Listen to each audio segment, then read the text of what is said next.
maanta meeshaan waxaa noogu soo gabagaboobay oo isugu yimiday maanta xildhibaanadii la isku daray ayaan meeshaan maanta ku ballansanayn in la isugu yimaado howlka shirarka ee baarlamaanka wayna isugu yimaadeen halkaasna waxaan ku yeerinay xildhibaanadii lagu dari lahaa xildhibaanada kale ayaan magacyadooda ku yeerinay kuna soo gabagabaynay shaqooyinka kaleete ee marka loo gudbi doonayo waxa uu yahay xildhibaanada la yeeriyay inay ay foomamkii iyo baajkii iyo loo soo kaamilo shaqadooda iyo in aan u gudubno howlo kale oo dhammaystir u baahan oo uu ka mid yahay dastuurkii iyo shaqadii baarlamaanka si ay baarlamaanka ugu guda lahaayeen ayaan inaan u gudagalno ayaan hadda kadib diyaaraan u nahay xildhibaanadiina waa isbarteen oo waa isdhex qaadeen kabacdina waxaan u ballannay inaan isugu nimaadno maalinta talaadada ah haddii alla laga helo inay isu yimaadeen xildhibaanada kulligood ayagoo xildhibaanada cusub ay wataan baajajkoodii iyo ayagoo wata wixii ka dambeeyana waxay noqon doontaa waajibaadkii xildhibaanada ay lahaayeen inay gutaan oo loo gudbo sidii shaqada la isugu kala diri lahaa iyo sidii loo qaybsan lahaa oo maalan laga bilaabi lahaa guddiyadii iyo howlihii ay qaban lahaayeen iyo sidii maaragtay loo shaqayn lahaa ayaan u gudbi doonaa haddii la yidhaahdo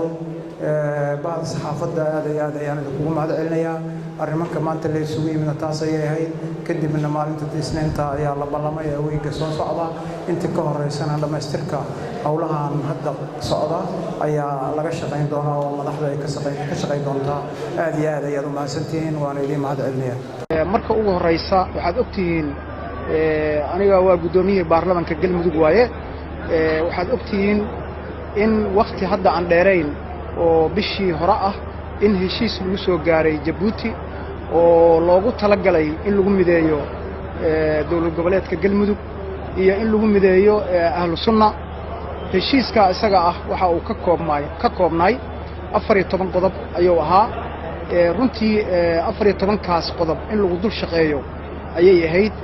ujeedadii maaragtay loo soo sameeyay qodobadaas oo loogu soo heshiiyay galmudugna waxa ka joogay mas'uuliyiin ka joogtay ahlu sunnana mas'uuliyiin ka joogtay waxaan aqoonsanaynaa oo aan rabaa inaan inta ka cadeeyo qodobadii lagu soo gaaray Jabuuti oo 14 qodob ahaa waan aqoonsanahay in lagu dul shaqeeyo ayaan rabnaa in lagu dul shaqeeyo wixii lagu soo heshiiyay ayaan rabnaa in lagu dul shaqeeyo oo ayadoon qodobna laga gudbin laakiin waxa cad maanta in lagu tuntay oo 14 qodob laga gudbay oo ay joogeen goobjoog ay ahaayeen igad oo ay goobjoog ahaayeen wasaaradda arrimaha gudaha ee xaadir ahaayeen oo saxiixoodii ay wax ka ogaayeen sidaa darteed waxaan beesha caalamka ugu baaqaynaa in ay arrimankaas aad ula socdaan oo ay soo farageliyaan dawladda federaalka ah waxaan ugu baaqaynaa iyadana maadaama shalay ay ku jireen oo wasiir dawlaha arrimaha gudaha oo goobjoog ahaa meeshii lagu saxiixay oo wana og yahay meesha wix lagu heshiiyay oo aad uga warhayo oo goobjoog ahaa in dawladda federaalka soo fargeliso oo ay sidii shalayti goobjooga ay u ahaayeen inay goobjoog ka ahaadaan ay soo fargeliyaan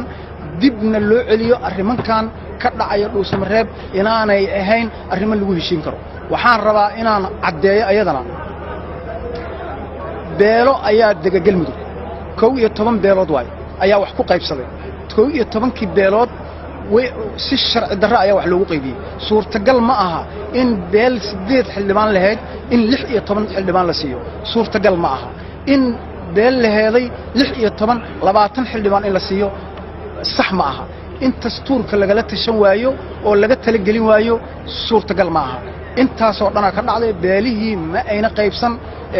beelihii laguma bees gareynin dadka la qoro laguma bees gareynin tiradii laguma bees gareynin waxayna ku tiilaa 14 qodob ayay ku tiilay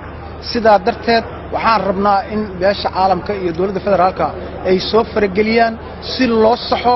heshiiskii lagu soo heshiiyay Jabuuti oo ahlu sunna iyo dawladda federaalka ay goobjoog ahaayeen waxaan rabnaa in si beelihii ay u heshiiyaan wax isku darsaday si u heshiiyaan in la dhaxdhiga beelaha dib u heshiisiin la sameeyo arrimankaasna beesha caalamka iyo dawladda federaalka ay soo farageliyaan markii horeba igada ku jirtay dawladda federaalkana way joogtay waxaan u baaqaynaa in la soo farageliyo arrimankaasna dib u heshiisiin laga sameeyo si beelihii loo raali geliyo beelihii way kala tageen hadda beel kasta waxay sheeganaysaa kuseen oo dhibaatay qabtaa maxaa jira suurtagal ma aha in beelihii qaar kamida aan waxba la siinin qaarna 8 lahaa 8 kale loogu daro suurtagal ma aha cadaaladna ma aha waxaana ku tiilay qodobada in beelaha loo cadaalad falo sidaa darteed ayaan meediyaha u cadeynayaa in arrimanka ka socda dhuusamareeb aanay ahayn kuwa sharciga waafaqsan runtii waxa ku soo beegay waxaan aragnay in dastuur inta la yiri wax dastuur ku sheeg ah inta la qoray in baarlaman halkaas dad joogay inta la isugu loo geeyay la yiri ina ansixisiina la idinka rabaa saxna ma aha oo hadda waxyaabo tiro badan oo qaldana ku jira in shalayta bishii hore in la yiraahdo laga bilaabo 4 sano ayaa la joogayaa in la yiraahdo oo dastuur uu ku qoran yahay meel ay ku qoran tahay ayna jirin dastuurka federaalka iyo ka galmudugna ay cadeynayaan 4 sano inay jirayso xukuumadda iyo baarlamaanku intaba inay jirayaan madaxweynaha hadda joogana oo maartay muddo 1 sano iyo xoogaa uu hayo inuu la dhaco waayo baarlamaanka inuu la dhaco waayo golaha xukuumadda inuu la dhaco waayo